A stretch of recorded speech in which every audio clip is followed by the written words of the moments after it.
Hi, my name is Bijal Shah and I am a bibliotherapist and founder of Book Therapy, a bibliotherapy and literary curation practice.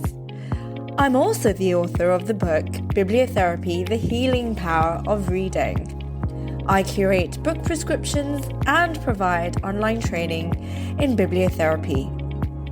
More detail of this can be found on my website, www.booktherapy.io.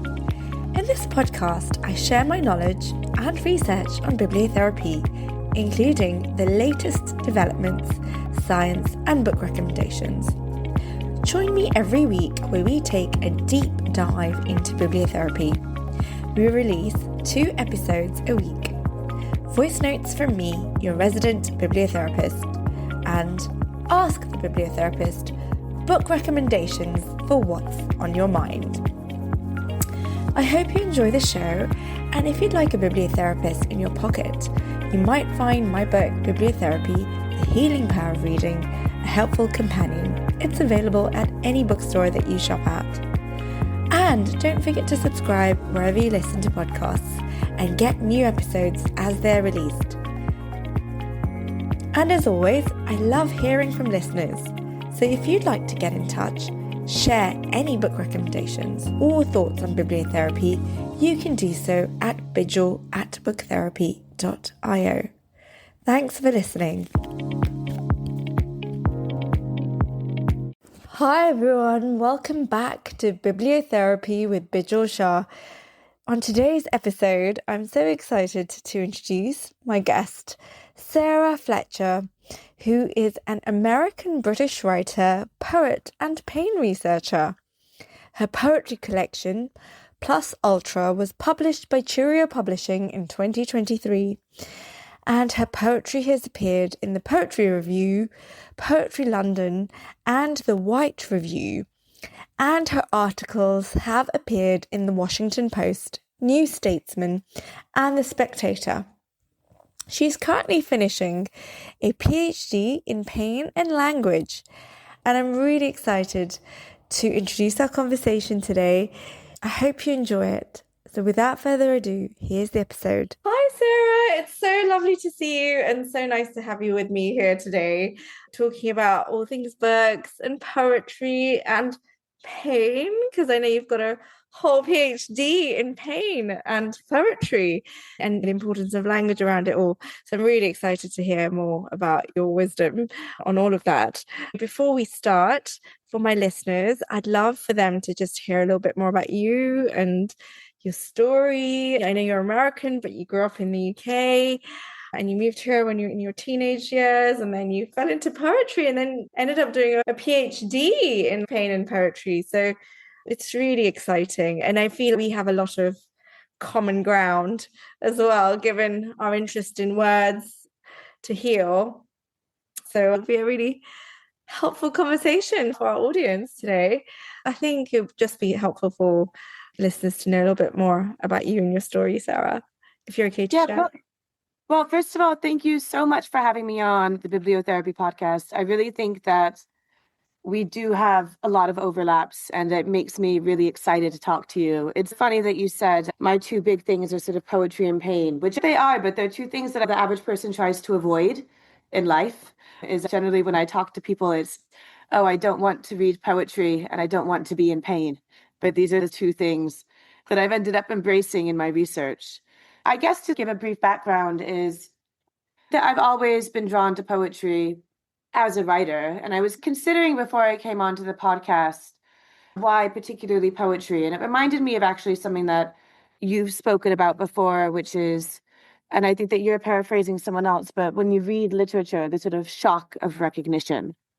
When I was a child and a young teenager, finding in literature that you are not the only person who's gone through these things before, especially when that can be a very emotionally confusing or even isolating age. I think that drew me into reading. And what I liked about poetry, particularly in regard to that, is that I feel it gives you control to almost be able to edit and feel like you've been able to express something perfectly, especially if we're thinking about writing from a particular feeling or emotional states. There's something really nice in the control, especially because you're working in such a smaller format than a novel, that you can really go in almost surgically and really feel, finally, I've created something that feels accurate.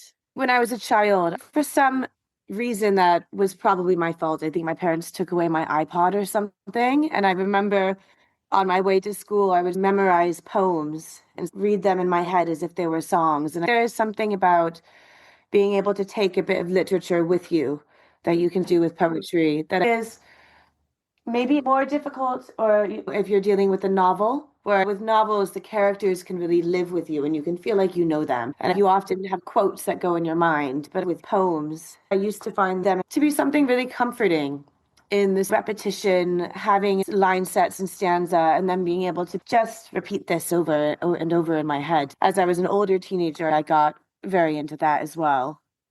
Yes, that lyrical element of poetry and the rhythm, there is something healing about it because as human beings, we're drawn to sounds, right, from our ancestral times as well. And sounds and rhythms were probably our first language. So there is that healing power of music and rhythm as well that is drawn into poetry as well. I've been actually running a weekly course at the Rudolf Steiner House, which is in Marylebone, which is lovely. That's specifically all about focusing on sound and poetry and writing maybe from sound first rather than writing from the brain. And it's interesting to examine what makes certain meters and rhymes sound scary, what makes them sound comforting. And these are all things that are operating on a poem on a level as well as what the words are at face value. And that makes it very exciting for me as a form.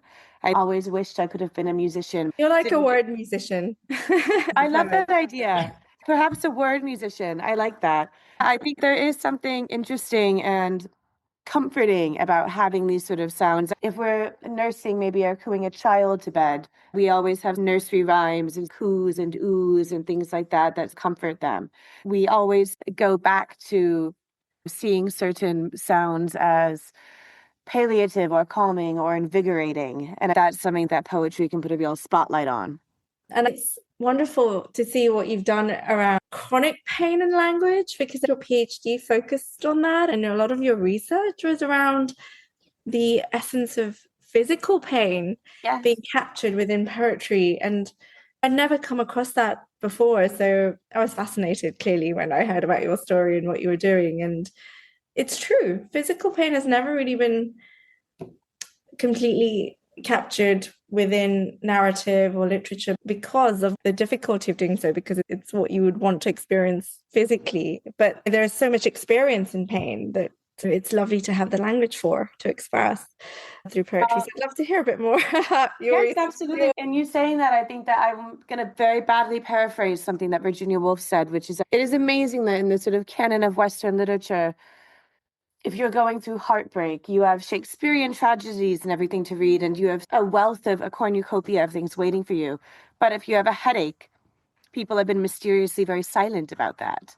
And I actually think that it is true, but it's maybe a bit less mysterious than we might think. Pain in itself, because of the sort of nature of its intensity, is very difficult to express in language. If I am in pain, if I'm feeling bad, I'm usually saying ouch or ah or making a sound. I think that I'm not really going for, oh, I'm feeling like this. I'm not really in the mood to expound poetically. I'm more likely to say, I don't know, give me a dark room and a Valium and I don't want to speak to anyone. Exactly. Like nature of itself is very creeping away from language. Yes, because it doesn't necessarily slot into anger or sadness. It's a kind of experience in itself.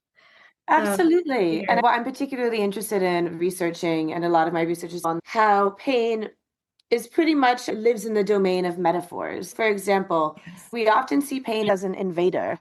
We use a lot of militaristic metaphors, like I'm going to fight this, or even think about the phrase painkiller.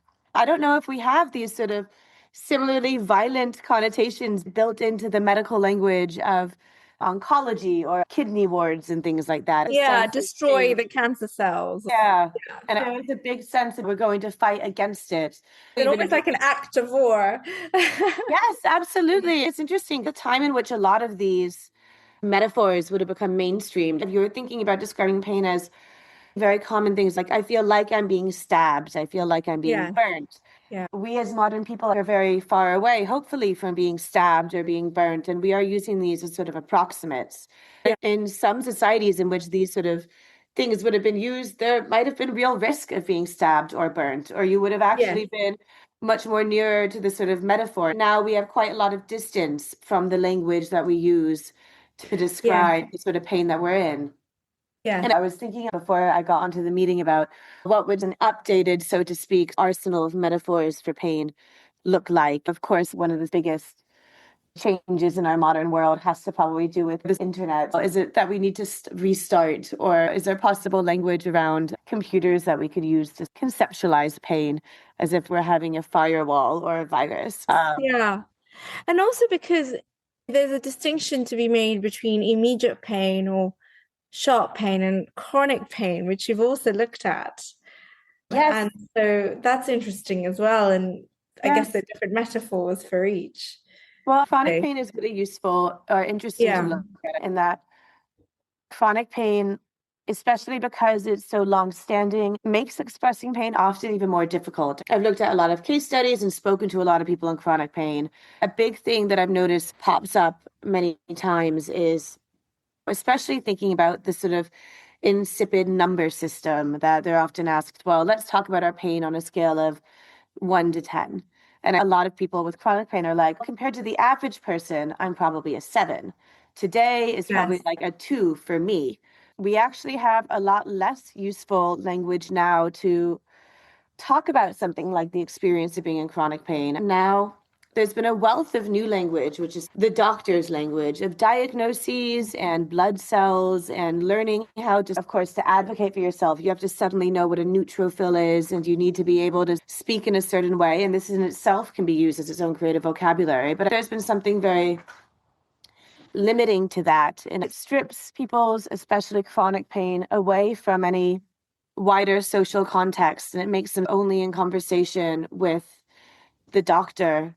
For example, there's a lot of interesting things that I've read about how in the past, people would have certainly been in consistently much more pain than us. C.S. Lewis has a great quote, which is, we should remember that the Bible was written before there was anything like morphine or anything like that. Painkillers didn't really exist. The ways in which pain manifested, though, in different societies, especially often in terms of it taking on religious meanings. Yes. I would very much not want us to ever return to something like that, but it did give people a sort of different social context in which they could think about their pain and have other people involved in their pain, whether that was even a congregation or a priest as well as the doctors. And there was a sense of maybe even ascribing some sort of meaning to pain. And we shouldn't need to find our pain as necessarily meaningful, but I do think we've been stripped out of other ways of looking at it outside of, well, 0 to 10 and what is wrong with me on a physical level, which I think takes away all these other dimensions in which people often experience pain. Yeah, it becomes really superficial, doesn't it? And it's this physical thing that we just have to get rid of. And I like your point about drawing meaning from it. Maybe pain and suffering draw us closer to the divine. There is that sort of sense of we're sitting with the priest and finding some sort of meaning within your suffering.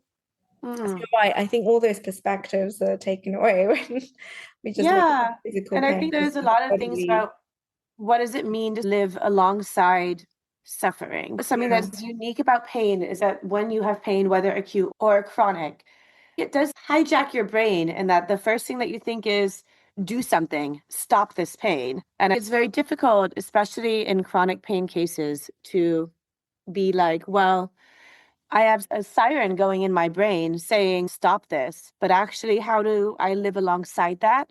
How can I realize that this does not mean that I'm in acute danger, that maybe something is not wrong in the sense that I need to immediately seek help? And it's been really useful to think of ways in which we can have language interventions with people who are suffering with chronic pain. And I imagine acute pain, though I've worked specifically with chronic pain, in ways that it can help them towards either states of acceptance, but also states of real healing. Well, I was just going to say that there's no healing without pain. There's no gain without pain. So It's actually a vital part of the healing process, and it's something that we should be embracing. Yes, it's Um, interesting because a good example of how a pain that we often accept happily is if you've done a really big workout and your body is yeah. exhausted the next day and that hurts. That is a sort of pain where nobody likes it, Right. but you would describe it as almost a good pain. This is a Yeah, pain that I feel is moving me towards something, a pain that shows that I've stretched myself. And in that sort of pain, we are very accepting of it and we're not trying to move away from it. We can see yeah, that it has a message, which is to rest, but that's also come because you've done something that's pushed yourself. yeah. Meanwhile, a lot of pain we don't see as at all a good pain. It's often something that is much less accepted. A metaphor that I use to work with in a lot of my creative writing interventions that I've cooked up is thinking about pain as instead of necessarily an invader or an army that you need to fight against, think about it more as if you're having a house party and there's an unwelcome guest who comes. And this guest is really annoying. He is spilling over people's drinks. And I often ask them to write down what is the most annoying thing that you can think of this person doing. Try to get in detail. How does this unwelcome guest look? With that, figuring out actually you could ruin the party by focusing on the unwelcome guest the entire time. But actually, maybe it's best to find a way of continuing the party while knowing that he's there, not totally forgetting about it or ignoring it, but maybe accepting it. Sort of metaphor that I found fruitful, but also it's very fun when I've done creative writing exercises with pain patients about it to hear what they think, what their dream fun party would be like, and hear the things that they would see as the most annoying things a guest could do. I'm trying to often create a vocabulary or a way of understanding pain that is outside of what patients are usually offered at the moment. Yes, no, I agree. And just going back to that pain being a positive thing, a lot of positive things are associated that just come just after pain. So, for example, childbirth, and Yeah, there's a lot of pain, but then you have this beautiful child, or even menstruation or period pain, yeah. part of your monthly cycle. And actually, we're lucky enough to have a cycle so that we can then carry children, or cold showers, the annoyance of cold water on us, but actually that gives us a dopamine hit. So obviously pain does lead to a lot of positive hits in our reward centers in our brain. Have you come across poetry that also captures the essence of that? Because maybe that's something that again is overlooked. Something that also makes pain particularly difficult to express, which makes poetry maybe quite apt for it, is that pain also eschews your sense of time. And often talking about pain feels very fragmentary. It's very difficult to have a narrative about the experience of like, well, I'm hurting now. And I feel that's something that often does come out more in flashes and glimpses. Yeah. And this is something that poetry specifically can maybe bring to it that are non-linear, and thinking about the experience as something that doesn't necessarily need to be put into this boxed body. Something that pain really hurts is our ability to have stamina. And there's almost this pure element of having this sort of stamina to explain yourself and put things in a narrative as opposed to get a more impressionistic sense of what things are. Yeah, I mean, it's really interesting because you made me think about how we only experience pain in the present, physical pain. Yeah. Isn't like I think it's very hard to experience it in the future or in the past. It's just memories to which you may associate a memory of an emotion. But physical pain is very much confined to the present. It's not quite connected to time in that way. Yeah. Also, when you say something about the present, what comes to mind is that people really struggle to hear about other people being in pain or see other people in pain because there's almost a sense of empathy there is something that's quite anxiety inducing. For example, I am a total baby when it comes to any gore in films or any implication that somebody is being physically hurt. And I have a real sense of I will wince as well, and I could also be hurt. And a lot of people, as well as not writing about pain, don't like to read about pain or watch pain because there is this anxiety around what if I get hurt too, or could I almost catch this hurt? There is something very visceral about. I'm Yes. happy to almost watch someone cry, not in the same, I'm not happy, but that's something I feel much more in control of. Yeah. Seeing somebody in a physical state of discomfort is something that gets under my skin a little bit more. There's almost like a sense of contagion. Well, this makes it really Experience of it. difficult for people Yes. who are suffering from chronic pain to be able to talk to doctors. A big, actually, part of why the 0 to 10 scale was really widely implemented is one, because it obviously, just for a bureaucratic reason, is something very easy to put on files and an easy way of charting pain's progress. But a lot of doctors found it really difficult to sit with patients and say, well, what sort of pain do you have? And then hear incredibly excruciating accounts or people struggling to find the words for what they're experiencing, whether chronic or acute. And there is, again, the anxiety of having empathy, which then caused doctors in some ways to pull away, but also for people to not want to really read about what people in chronic pain or acute pain are suffering. It's probably something that triggers a lot of emotions in ourselves when we see other people suffering in that way. And then with chronic pain, it's ongoing. And so we don't want to have to constantly feel that way when we're surrounded by someone who's going through it, because Yes. just staying with this difficult emotion for like a really long time. There's a theorist called Elaine Scarry who wrote a wonderful book called The Body in Pain. And she said something that I thought was interesting, which is that to have pain yourself is to be totally sure, but often to see someone else in pain is to have doubt. And as much as it's icky to admit it to ourselves, there is often an initial click in somebody, even if you self-correct it, to be like, are they being a baby or are they overreacting? Or surely it can't hurt that much. Probably feels too close to home to a degree because we've all felt that physical pain and the discomfort of it and not wanting to have to feel that again. Yes, absolutely. Quite distressing for all of us. Yeah. Because of these conditions I've spoken of, it is a very isolating experience for people who are in chronic pain. And that's something I found really useful when I've done writing workshops around these themes. It's been really powerful to have a lot of people who, even if they have a variety of ailments, are all together with each other. There is actually something very important about hearing people. I'd say that in a lot of my workshops, we do a lot of laughing. People laugh a lot. And it is because somebody writing a metaphor. I remember one about, I feel like a butterfly being attacked by a bulldozer or something. And everybody laughing at that. And even though it's obviously a bit of a dark thing, there's a sense of like, well, finally. Relief, right? And comedy and laughter do that so well. That's probably why Shakespeare had the tragedies and the comedies together, right? Yeah, and I think that they're very important. Laughter in itself is automatic bodily response. That's something that just seems to sort of tumble out of us. Yeah, absolutely. That's interesting. So do you feel there's more language now for physical pain coming through in the form of poetry? There's a lot of writers at the moment who are working on interesting things around it. It's interesting. I don't write much about physical pain myself, and it's for some of the pitfalls that I have. I like to write a lot about things that kill pain and painkillers. Yes, or relievers, like the butterfly and the bulldozer. Yeah, absolutely.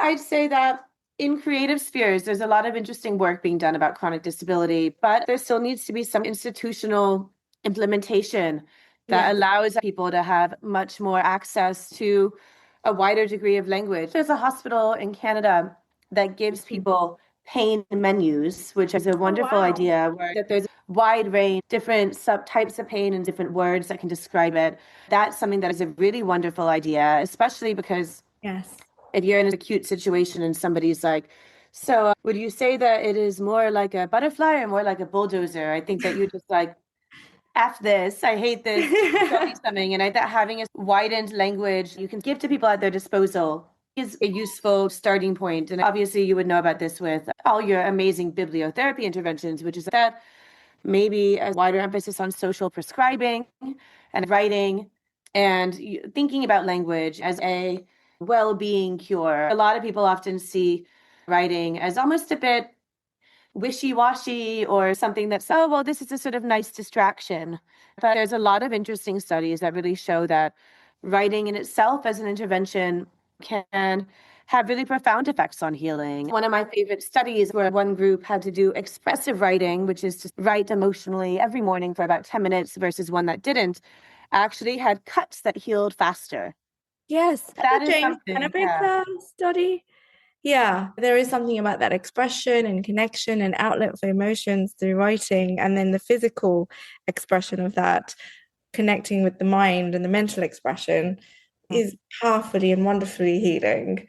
And as part of my own bibliotherapy practice, I do advocate a literary journaling exercise, which is reading, and then whatever's being triggered and prompted is then used as a way to craft any form of stream of consciousness journaling Yeah. as an outlet. And I use journalings and reflection entries extensively throughout my bibliotherapy practice because I just feel that people get through or process whatever it is that they're trying to process a lot faster than if it's just Yes. plain talk therapy. And literature, cinema, all of those arts is just a wonderful way to bring out all of those emotional expressions that sometimes quite hard to do in everyday language or everyday conversation. And poetry, of Yes. course, is a very big part of that whole process. And there's something great in even just writing on a physical sense of being able to make the connection between the physical act of writing, what you're thinking in the mind, and then a clear material output on the page. A big part of my research is encouraging people to have less of a mind body dualistic sense of my pain is only in my body and my mind might be distressed by it, but they're sort of two separate entities. There's Yeah, something very empowering in being able to think like, well, your mind is in your body. Of course, that means that's in pain too, not solely in yeah. an emotional sense, but in a clear sense. And how can we think about ways with literature to relink these up again? Yes, and I loved what you said, the third piece, that it's just put together on paper. And I find that that's the final product of something that's been quite difficult, and that is the creative piece and the creative Yes. element.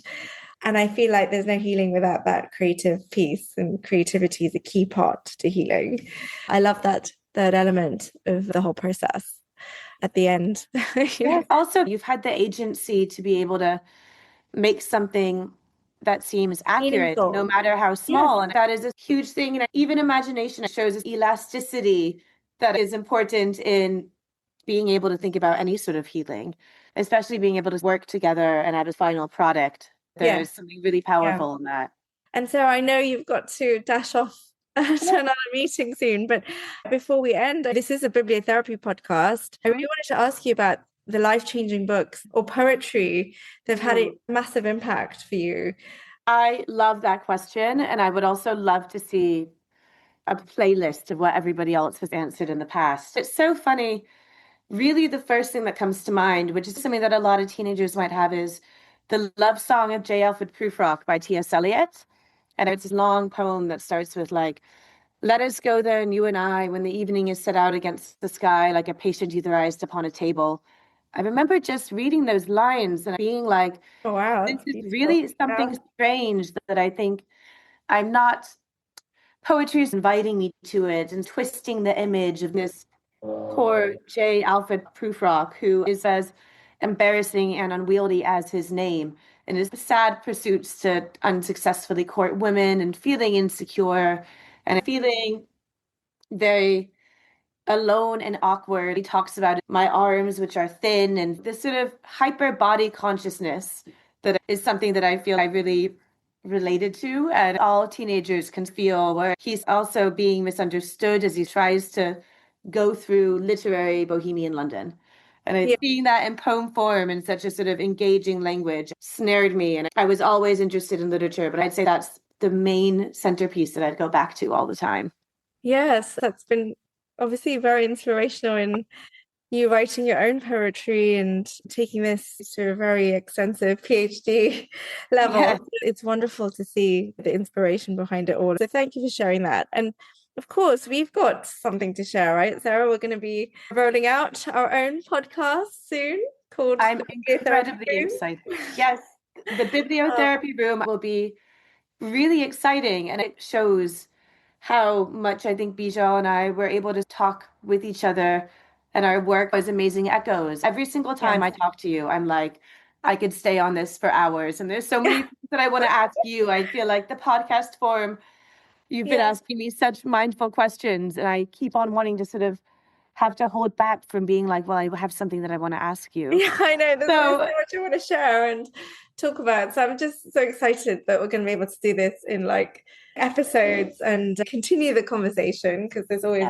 so many interesting insights that I always get from you, Sarah, as well. So it's wonderful to be able to share it with others. Yes, absolutely. Who might also have the same love and passion that we do for literature and healing through words. Yes.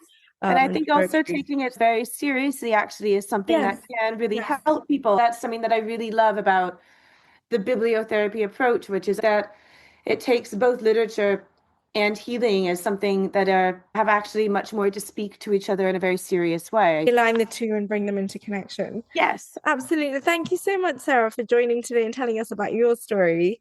Yes. I think that's really important for listeners to hear, because I think what you're doing is really valuable.